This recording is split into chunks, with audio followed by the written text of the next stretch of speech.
जैसे हमारे कश्मीर हो गया, वहाँ पे एप्पल और अखरोट हो गए जो एक्सपोर्ट होते हैं। वैसे हमारे दार्जिलिंग में टी गार्डन है। वो हल्दी हो गई, मेहंदी रात हो गई, संगीत रात हो गई, बारात भी हो गई, फिर शादी वाला दिन, वो सब हो गया, डिनर वगैरह। हमारे में ऐसा नहीं होता। हमारे में एक होता है रिश्ता ले जाते हैं जब, उसके बाद हमारे में सीधा बारात होती है। तो जैसे शादियों का जिक्र आपने किया, हाँ जी। तो आपके वहाँ शादियों में भी फूफा जी नाराज हो जाते हैं? पर ये है कि छोटी कास्ट है तो हम यहाँ पे शादी नहीं कराएंगे, ये चीजें तो होती है अभी भी। वाई वाई सुना होगा आपने? वाई वाई नूडल्स, हाँ जी, वो नेपाल से आई थिंक मैन्युफैक्चर होते हैं। मुझे पूरा कंफर्म नहीं है। वाई वाई नूडल्स, हाँ जी हाँ जी हाँ जी, वो बहुत खाया जाता है वहाँ पे। मतलब आपने वो ट्रेन देखी होगी जो रील्स में बहुत वायरल हुई थी, ये मार्केट है, मार्केट के बीच से जा रही है, टॉय ट्रेन दार्जिलिंग की। हाँ हाँ जी। वो भी मेन टूरिस्ट के लिए ही है। वो हम उसमें आपको बिठा के मतलब दार्जिलिंग का पहले ही चक्कर लगवा के आपको ब्यूटी दिखा के, जो ब्यूटीफुल प्लेस है जहाँ पे मतलब आप पैदल वगैरह नहीं जा सकते, वो दिखा के फिर आपको वापस वहाँ पे छोड़ के फिर आपको मेन जो मार्केट है जहाँ पे कुछ आर्किटेक्चर है वहाँ पे लेके जाएंगे। उस वजह से उसका नाम टिस्टा वैली पड़ा है। कुछ प्लेसेस भी हैं उसमें, वो आपको मैं आगे थोड़ा बताऊंगा। हाय, दिस इज केशव। तो आज हम आपको जिनसे मिलाने लगे हैं वो दार्जिलिंग से बिलोंग करते हैं। एज ए नॉर्थ इंडियन हम जम्मू में रहते हैं, तो दार्जिलिंग का डिस्टेंस हमारे से काफी दूर है, 2000 किलोमीटर समथिंग अराउंड है ना।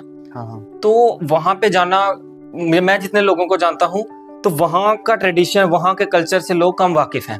तो आज हम इनसे जानेंगे इनकी मेमोरीज, इनके एक्सपीरियंसेस क्या रहे हैं दार्जिलिंग के। सबसे पहले आप अपने बारे में बताइए। मेरा नाम आदित्य है। मैं यहाँ जम्मू में पैदा हुआ हूँ और मेरी स्कूलिंग स्टार्टिंग से जम्मू से रही है। तो यहाँ से हमारा क्या कहते हैं, दार्जिलिंग आना जाना रहता है क्योंकि मेरे सारे फैमिली मेम्बर्स वहीं रहते हैं। तो यहाँ पे हम लोग आए थे, हमें आए हुए बहुत समय हो गया वैसे तो, क्योंकि अब ये मेरे पेरेंट्स की शादी के बाद ही हम यहाँ पे आए थे। उनको भी आए हुए समय बहुत हो गया, 2000 कुछ पे तो वो आए थे। अच्छा।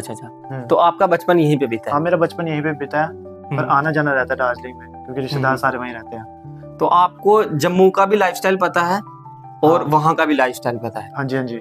ठीक है। तो जब मैं ये वर्ड बोलता हूँ दार्जिलिंग, तो इससे आपके माइंड में क्या मेमोरीज आती हैं या क्या इमेज बनती है आपके माइंड में? मेरे माइंड में दार्जिलिंग नाम सुन के मेरे को अपने बचपन की यादें आती है, क्योंकि वहाँ की ब्यूटी हो गई, टूरिस्ट प्लेस हो गई, और फूड्स हो गए और गेम्स वगैरह बहुत ही अलग है, और एकदम नेचुरल फील आता है वहाँ पे रह के। हाँ जी। और जैसे मैं अब ये पूछना चाहूंगा, अब जम्मू भी एक माउंटेनियस एरिया है ना? तो दार्जिलिंग भी एक माउंटेनियस एरिया है, तो दोनों की नेचर में क्या फर्क है? जैसे मैं एग्जांपल के लिए बताता हूँ, यहाँ पे पाइन ट्रीज होते हैं। हाँ जी। तो यहाँ का एक अलग वातावरण है। हाँ, वो तो है। तो यहाँ में और वहाँ पे क्या फर्क है, आप थोड़ा डिटेल में बताएं इसमें। जैसे हमारे कश्मीर हो गया, वहाँ पे एप्पल और अखरोट हो गए जो एक्सपोर्ट होते हैं। वैसे हमारे दार्जिलिंग में टी गार्डन है, आपने सुना ही होगा। हाँ जी, चाय के बाग जो होते हैं। वहाँ से हमारे जो टी हो आपने पीते हो वो एक्सपोर्ट होते हैं। और सुपारी आपने सुना होगा जो आप पान में खाते डाल के खाते हैं। हाँ जी। वो भी एक्सपोर्ट होता है। अच्छा। तो यही वेदर वगैरह, थोड़ा सा क्लाइमेट वगैरह का अलग है वहाँ पे, इसलिए। कैसा वेदर है वहाँ पे? वेदर आप समझ लो जैसे हमारे जम्मू हो गया, यहाँ पे गर्मी सर्दी सब होती है। वहाँ पे गर्मी नहीं होती, वहाँ पे सब सर्दी रहती है। अच्छा, 12 महीने वहाँ पे सर्दी रहती है? हाँ, नॉर्मल वेदर रहता है वहाँ पे, हर एक ही हिसाब का वेदर। ठीक है। क्या इसी तरह की डाइवर्सिटी हमें वहाँ के फेस्टिवल्स में भी नजर आती है? हाँ जरूर। कैसे? जैसे कि हमारे यहाँ पे दीपावली का त्योहार हो गया, तो यहाँ पे दीपावली के त्योहार में हम लोग वो करते हैं, जैसे कि दिए जलाते हैं। जम्मू में? हाँ, जम्मू में यहाँ, हाँ, कॉमन नॉर्थ इंडिया में। हाँ, दिए भी आज जलाते हैं। हाँ जी। हम लक्ष्मी माता की पूजा करते हैं। हाँ जी। और हम वो बम फोड़ के सेलिब्रेट करते हैं। हाँ जी। इतना ही होता है यहाँ पे सेलिब्रेशन। हाँ जी। हमारे वहाँ पे दशहरे से लेके दिवाली तक पहले वहाँ पे मतलब पूरा वो गेम्स भी लगी होती है कि अच्छा पूरा जो भी इतना टाइम है ये सारा मनोरंजन से जाए। अच्छा। जो दीपावली का दिन आ गया, जैसे यहाँ पे होता है हमारे लक्ष्मी माता की पूजा, दिए विया जलाना, वैसे सेम होता है। हम बट हम अपने गॉड बुद्ध हो गए उनको भी पूजते साथ में। अच्छा। और वहाँ पे एक गेम खेली जाती है, और जो जिसको हम कहते हैं भैलो। अच्छा, भैलो। हाँ जी, ठीक है। लड़की हो गई, लड़के हो गई, इनका त्योहार है। तो जैसे आपने सुना होगा यहाँ पे लोहड़ी मांगते हैं। हाँ जी, लोहड़ी का त्योहार होता है। हाँ जी। वैसे हमारा भैलो होता है जो दीपावली के शुभ दिन में मनाया जाता है। ये रात के वक्त हो गया, खेला जाता है लोगों के घर पे जाके, जैसे लोहड़ी मांगते हैं वैसे ही मांगा जाता है ये भी। ठीक ठीक ठीक। ये एक दिन लड़की के खेलने के लिए है और 2 दिन लड़के खेलते हैं। एक दिन लड़की के खेलने के लिए और 2 दिन लड़कों के खेलने। हाँ, ठीक है। और यहाँ पे मतलब जैसे लोहड़ी में हम लोग क्या करते हैं, हम लोग लोहड़ी मांगते हैं तो वही हमें जो देते हैं हम आ जाते हैं वापस। हमारे में ये है, हमें उनका मनोरंजन भी करना है, गाना गा के, डांस करके या कुछ भी करके। फिर लास्ट में जब वो हमें पैसे देते हैं, हमें उसकी मतलब पूजा करनी पड़ती है पहले, फिर हमें लेने होते हैं। किसकी पूजा करनी होती है? मतलब जैसे उन्होंने घर पे कुछ रखा है, माता रखी जैसे आपके समझ लो। हाँ जी, जी। वैसे हमें पूजना पड़ता है, पहले वो पैसे की थाली लाते हैं। अच्छा। उसको पूजना पड़ता है, जो हमारे लड़कियां होती है। अच्छा। उनको पूजना पड़ता है, लड़कियों को पूजना पड़ता है। हाँ, फिर अच्छा, जैसे यहाँ पे कंजक का ट्रेंड है। हाँ, वैसे वो अच्छा। लड़कियों को जो उन्होंने लाके रखे है ना, तो उससे हमें पूजना पड़ता है। उसके बाद ही वो ले सकते हैं, और उनको भी मतलब आशीर्वाद देते हैं हिसाब से। ज्यादातर तो वहाँ पे मतलब कॉमन इंडियन फेस्टिवल जैसे तो नहीं मनाते, जैसे होली हो गई। अच्छा, होली नहीं मनाते। हाँ, होली हो गई।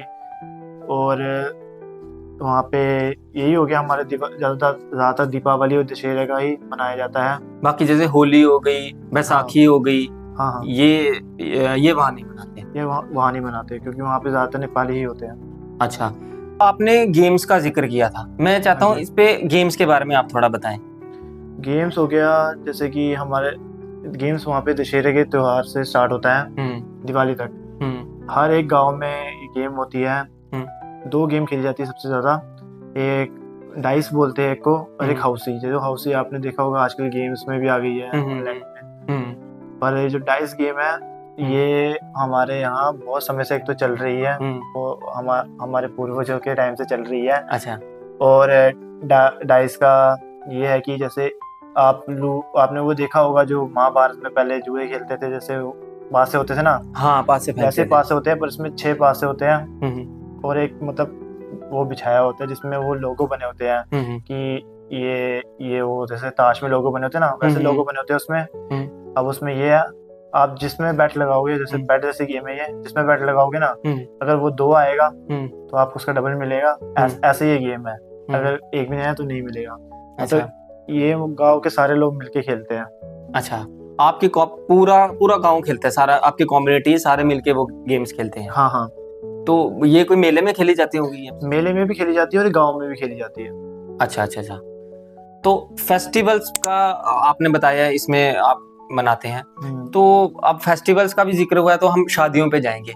तो आपने जम्मू की वेडिंग्स भी देखी हैं? हाँ जी। आपने वहाँ की वेडिंग्स भी देखी हैं, दार्जिलिंग की वेडिंग्स भी देखी हैं। सबसे पहले आप बताइए दोनों में फर्क क्या है? दोनों में फर्क यही है कि आपके थोड़े शादी करने के रीति रिवाज थोड़े अलग हैं, हमारे थोड़े रीति रिवाज अलग हैं।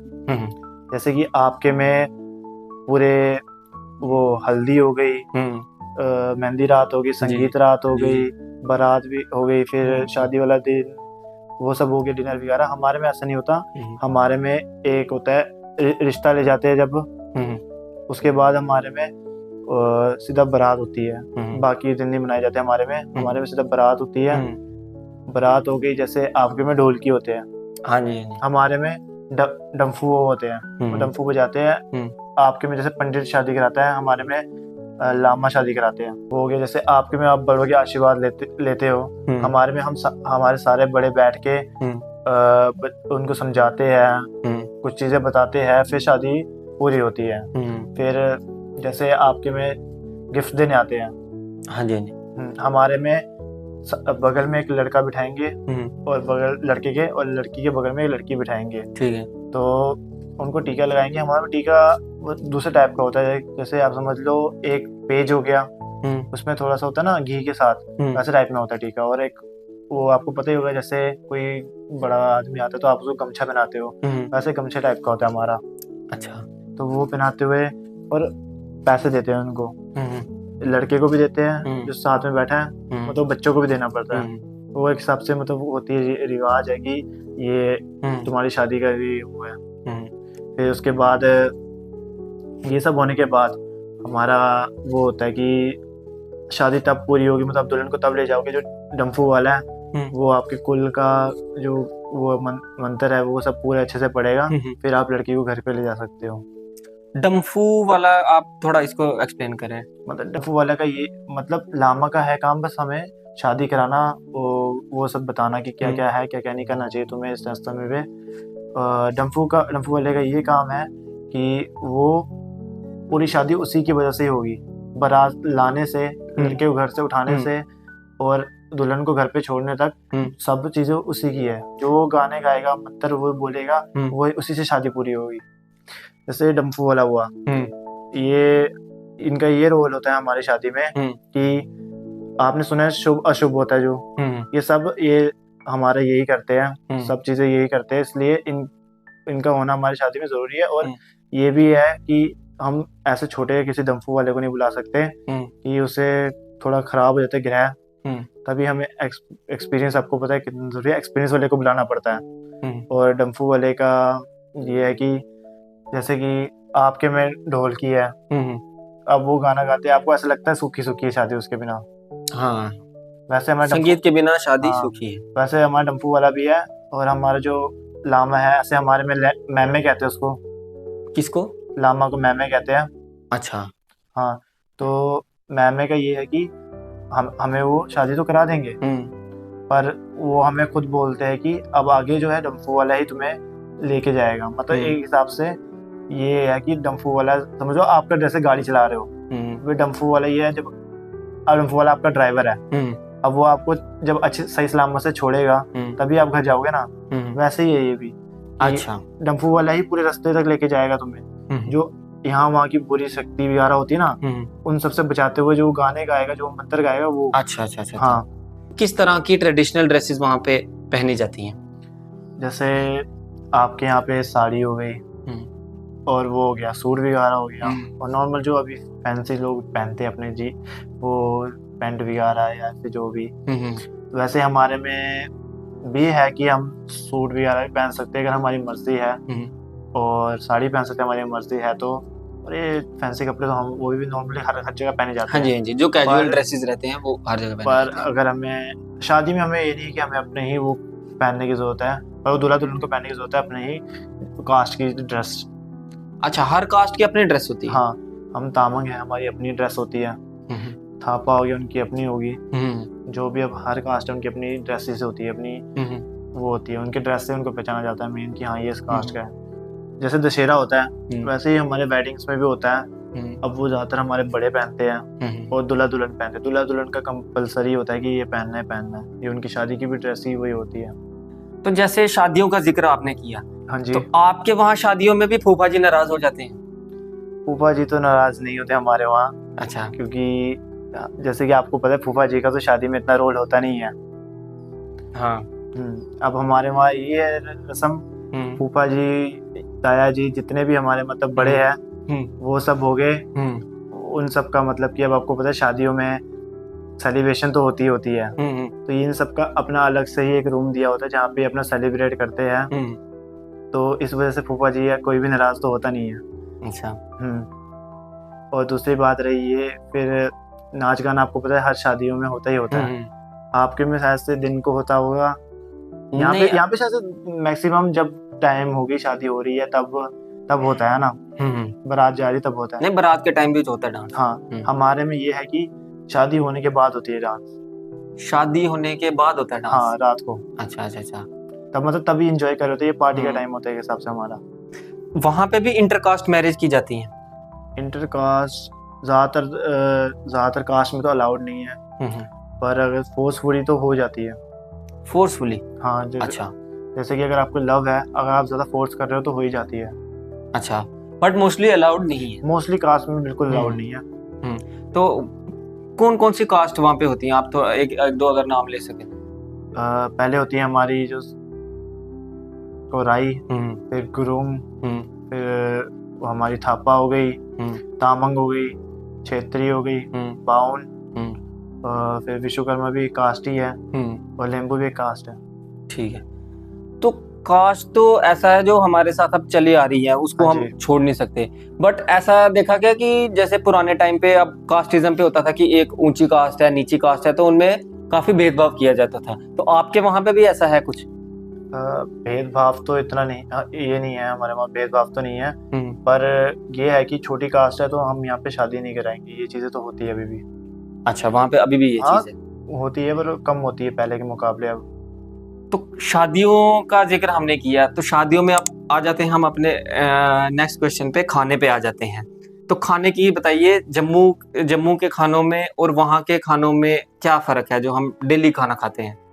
डेली खाने में जैसे हमारे जम्मू की फेमस डिश हो गई राजमा चावल और कराली कुलचा। हाँ जी, हाँ जी। तो वैसे ही हमारे दार्जिलिंग की फेमस डिश समझ लीजिए गुंदरुक है, और गुंदरुक का जड़। अच्छा। वो ज़्यादा फेमस डिश है वहाँ की, समझ सकते हैं, मेन डिश ही वो है। तो ये हो गया। ऊपर से ये डिश बहुत नेचुरल है क्योंकि लोगों के घर पे उगती है, लोग घर पे उगाते हैं, और इसको अगर हम बाहर बेचने भी जाए तो उसकी बहुत महंगी बिकती है चीज़। अच्छा। हाँ जी। अब हमारा नॉन वेज हो गया। ज़्यादातर अब ये है नहीं कि दार्जिलिंग में सब एक ही कास्ट के हैं। अच्छा। अलग अलग कास्ट के हैं, तो वो अलग अलग चीज़ें भी खाते हैं। तो उसी में वो खाते हैं थुक्पा। हाँ, ठीक है। थुक्पा हो गया जो वो बनता है आटे का। अब वो आप किसी भी दाल भी आटे के साथ मिक्स करके खा सकते हो, सूप के साथ बना के। अच्छा। ऊपर से हेल्दी भी होता है ये, तो इसलिए ज़्यादातर खाना पसंद करते हैं इसको वहाँ पे। चलो फिर आपको मैं एक कहानी सुनाता हूँ, थोड़ी फनी भी है, थोड़ी काम की भी है। आपने चेरी देखी है? हाँ जी, हाँ जी। यहाँ पे कैसा टेस्ट होता है उसका? हाँ जी, मिठाई होता है, फ्रूट में आती है वो। वैसे हमारे में एक मिर्ची है। अच्छा। आज फिर मैं आपको उससे रिलेटेड कुछ सुनाता हूँ। तो एक बार की बात है, मैं गाँव गया हुआ था अपने, तो मैं अपनी दीदी के घर पे था। तो वहाँ पे मेरी चाची थी, वो कुछ लाई थी, वो मैं आपको बताऊंगा नहीं अभी क्या लाई थी। अच्छा। वो आपको मैं कहानी में बताता हूँ थोड़ा आगे होके। तो मेरे को है बचपन से चेरी खाने का शौक। तो मैंने पूछा ये क्या रखा हुआ है ये? तो मेरी दीदी ने मेरे को बोला ये चेरी है, खा ले। अब मुझे चेरी खाने का शौक था।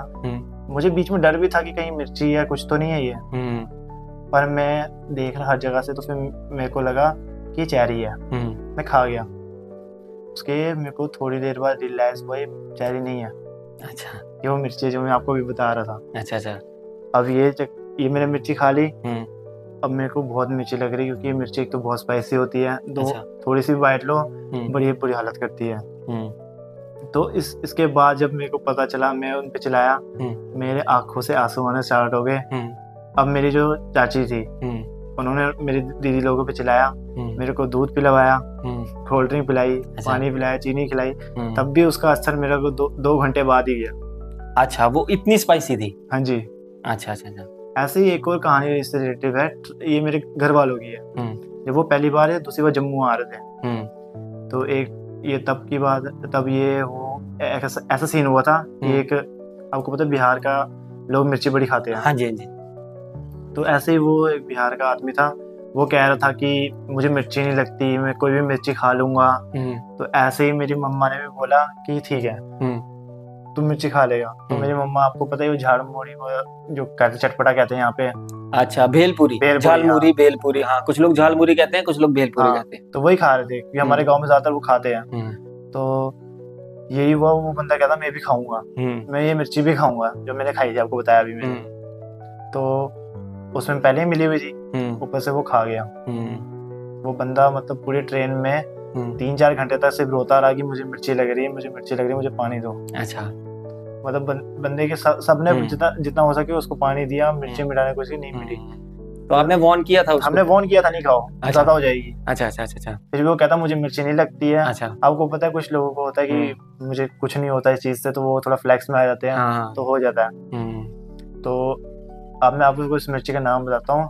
हमारे वहाँ उसको डल्ले खुरसानी कहते हैं। अच्छा। क्योंकि गोल होती है ना, गोल को डल्ले कहते हैं, ऊपर से खुरसानी मतलब मिर्ची। इसलिए हम इसको डल्ले खुरसानी कहते हैं। और दूसरी बात रही, इसको नॉर्मल तो ऐसे खाते नहीं है, जैसे सूखा सूखा तो खाते नहीं, जैसे नॉर्मल मिर्ची खाते हैं हम वैसे नहीं खाते इसको। ज़्यादातर इसको तेल में थोड़ा सा वो रख के, मतलब जैसे जो चार रखते हैं ना वैसे रख के खाते हैं। हमारे यहाँ भी नॉन वेज बहुत खाया जाता है, जैसे मुर्गा मच्छी वगैरह हम खाते हैं। हमारे वहाँ नॉन वेज का तो बहुत ही ज़्यादा वो है। अच्छा, आपको पता ही होगा क्योंकि हमारे वहाँ हर एक त्योहार में नॉन वेज खाया जाता है। किस तरह का स्ट्रीट फूड वहाँ पे खाया जाता है? स्ट्रीट फूड पसंद तो करते हैं, पर ज़्यादातर तो अपने घर पे बना लेते हैं, क्योंकि आपको पता है सबको बनाना आता ही है। पर जो अगर बाहर घूमने जाए तो तब तो बहुत खाया जाता है। जैसे कि अब आपको कुछ नाम बता देता हूँ मैं। जैसे आपने यहाँ पे मोमोज खाए होंगे, आपने कभी टाइफू खाया? टाइफू? हाँ, उन्हें ट्राई नहीं किया, सुना है बट नाम सुना।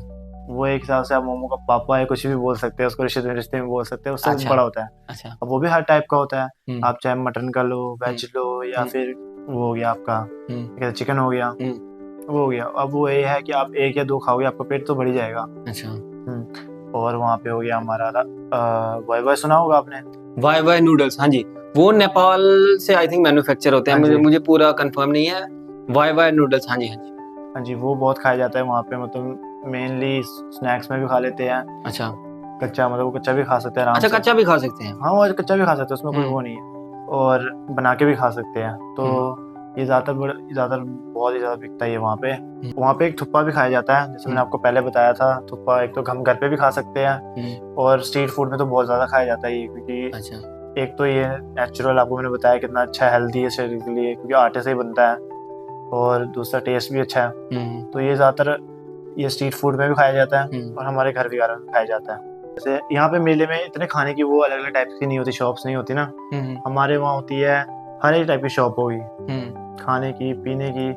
अब जो बंदे ड्रिंक करते हैं उनकी भी अपनी अलग से शॉप उन्होंने रखी होती है। अच्छा। और यहाँ पे हमारे जम्मू के मेले में मेन क्या, कौन सी गेम है जो मेन लगी होती है? अब यहाँ पे तो झूले, जैसे चीड़ी का मेला होता है, वहाँ पे झूले होते हैं, वो होता है, वो एयर गन होती है, वो उसमें शॉट करके जैसे कुछ इनाम मिलता है, या रिंग वाली गेम होती है। हाँ जी, ये सब गेम्स होती है।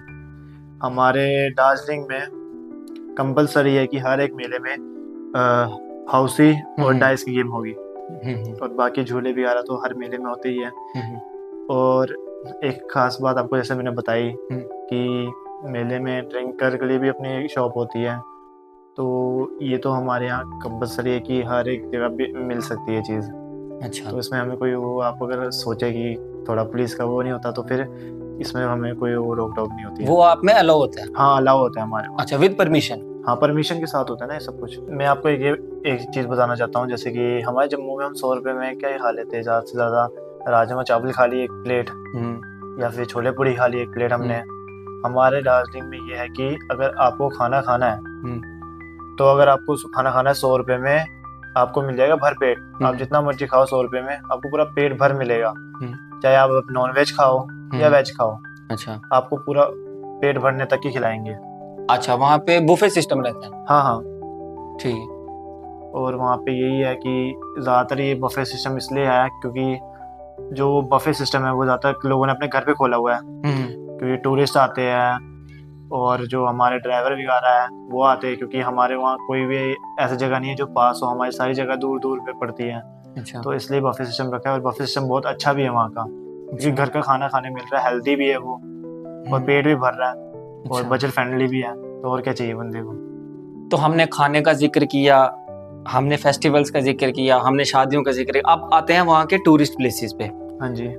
मैं ये जानने का इच्छुक हूँ कि वहाँ पे अगर हम आते हैं एज ए नॉर्थ इंडियन, तो पहली बार आते हैं दार्जिलिंग में, तो हम कौन कौन सी जगह घूम सकते हैं, उसके बारे में आप थोड़ा बताएं। जैसे कि अब आप पहली बार दार्जिलिंग आ रहे हैं, तो मैं आपको रिकमेंड करूँगा कि सबसे पहले आप दार्जिलिंग जाइए, जो मेन टॉप हमारी दार्जिलिंग की है, क्योंकि वो सबसे ब्यूटीफुल प्लेस है वहाँ की। एक तो हमारा मेन बाज़ार भी बोलते हैं उसको। अच्छा। जैसे नेपाल का काठमांडू मेन बाज़ार है ना, वैसे हमारा मेन बाज़ार दार्जिलिंग है।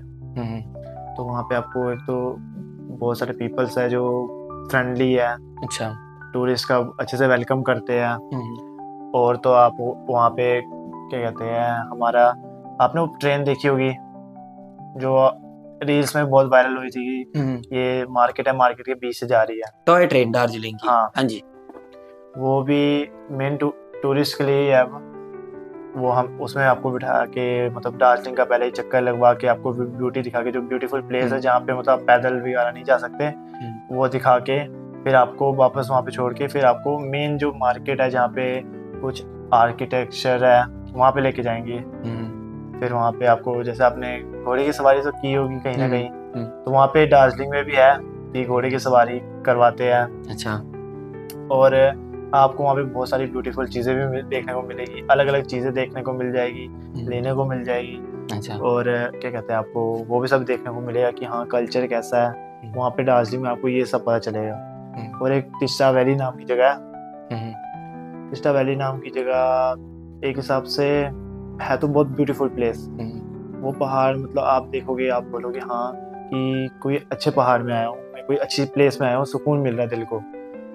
पर उसका नाम अगर आप पूछो टिस्टा वैली क्यों पड़ा, तो मैं बताना चाहूँगा उसके नीचे ही डायरेक्ट एक वैली तो आपको पता ही क्या होता है जी। हाँ, वैली उसी के अंदर एक वो है, मतलब दरिया टाइप में है, तो उस वजह से उसका नाम टिस्टा वैली पड़ा है। कुछ केसेस भी हैं उसमें, वो आपको मैं आगे थोड़ा बताऊंगा, पहले अभी ये प्लेसेस के बारे में बताऊं। तो टिस्टा वैली का ये हो गया। और जैसे आपने नॉर्मली पहाड़ देखे होंगे, टिस्टा वैली का थोड़ा अलग है। उसका मतलब ब्यूटी बताना थोड़ा मुश्किल है। अच्छा। उसके पहाड़ की ब्यूटी कैसी है। तो एक ये हो गया, टिस्टा वैली होगी। और लास्ट में आपको एक ही बताना चाहूँगा, जो आपको 3 प्लेस बता रहा हूँ घूमने की सही वाली। तो लास्ट में आपको बताना चाहूँगा भूटान। अच्छा। भूटान तो आपने सुना ही होगा कैसी प्लेस है जी। ऐसे तो हमारे यहाँ पहले स्टार्टिंग से भूटान का गेट खुला था, पर बीच में कुछ सिक्योरिटी रीजन से भूटान का गेट बंद किया था। तो बट अब तो खोल दिया है हमारा भूटान का गेट, तो हमारा और वहाँ से जाना वही पास है। पर आपको भूटान जाने के लिए भी पहले एक बहुत प्यारी प्लेस में जाना पड़ता है। वो है हमारा जयगांव। एकदम आप जाओगे आपको ऐसा लगेगा कि आप बहुत अच्छे विलेज में आए हो। अच्छा। सुकून मिलेगा आपको वहाँ पे आके। फिर वहाँ से आप जाओगे भूटान। भूटान गेट। ऐसे तो वहाँ पे बहुत वो ट्रैफिक होता है, क्योंकि भूटान हमारे यहाँ के भी बहुत ज़्यादा लोग जाना पसंद करते हैं। और थोड़ा सा आपको पता है ट्रांसपोर्ट के चक्कर में भी होता है। सिक्योरिटी में बोलूँ भूटान की बहुत अच्छी है। अच्छा। और ट्रेड भी बहुत अच्छे से करते हैं। आपको ज़्यादा कुछ नहीं, सिर्फ आधार कार्ड आपका चाहिए, आप भूटान आराम से जाके आ सकते हो। अच्छा। भूटान बहुत, मैं क्या बोलूँ, भूटान की जो आपने बहुत सारी रीलें देखी होगी भूटान की कि कैसी पहाड़ियाँ है, कैसी ब्यूटी है। और भूटान में बंदे जो मैंने आज तक देखे हैं, जो मैं एक ही बार गया पर एक्सपीरियंस मेरा बहुत अच्छा था, क्योंकि बंदे जो है जो बहुत प्यार से बात करते हैं, अच्छे ट्रीट करते हैं, उनका सब नेचर ही बहुत अच्छा है। तो फिर भूटान से मैं सच बोलूँ तो मेरे को बहुत ज़्यादा लगाव भी हुआ। मैं तो रिकमेंड करूँगा कि एक बार जाके देखना चाहिए आपको भूटान। तो अब आपको मैंने जैसे ये नाम बताया है, 3-4 नाम बताया है, तो मैं रिकमेंड करूँगा कि आप दार्जिलिंग, टिस्टा वैली और भूटान, ये तीनों जगह जाके एक बार देखिए। और मैंने एक्स्ट्रा आपको एक जयगांव बताया जो भूटान के साथ ही में पड़ता है, तो वो भी बहुत अच्छी प्लेस है, एक बार जाके देखिए। क्योंकि यहाँ की एक तो ब्यूटीज भी बहुत अच्छी है, यहाँ के पीपल्स के बोलने का तरीका, ट्रेड करने का तरीका, यहाँ का फूड कल्चर भी बहुत अच्छा है। तो मैं तो रिकमेंड करूँगा एक बार जाके देखिए यहाँ पे जब आप आएंगे। केसेस माने जाते थे कि जो भी उस लेक के पास जाता है वो लेक के अंदर खींचा जाता है। तो इस रीजन से वो टिस्टा वैली बंद की हुई है नीचे हमें जाना। एकदम ही फिर इनको भी रियलाइज़ हुआ कि हाँ यहाँ तो कुछ है ही नहीं, अंधेरा है पूरा, कुछ है ही नहीं। फिर कहते हमें किसी ने बुलाया। हमने कहा किसने बुलाया? कहते पता नहीं, बस यहाँ से चलो अभी। वो डर गए तो ये कह रहे यहाँ से चलो अभी। तो ये हमने डिसाइड किया, हम जैसे धारा के पास जा रहे चलते चलते, अब बीच में डर लग रहा, सब एक दूसरे को शांत कर रहे कि कुछ नहीं होगा, कुछ नहीं होगा, हम घर पहुंच जाएंगे, सब सेफ रहेंगे, किसी को कुछ होने नहीं देंगे, कि वो किसी को पीछे छोड़ेंगे नहीं, बस भागेंगे तो भागेंगे, तेज़ भागेंगे, पर किसी को छोड़ेंगे नहीं के पीछे।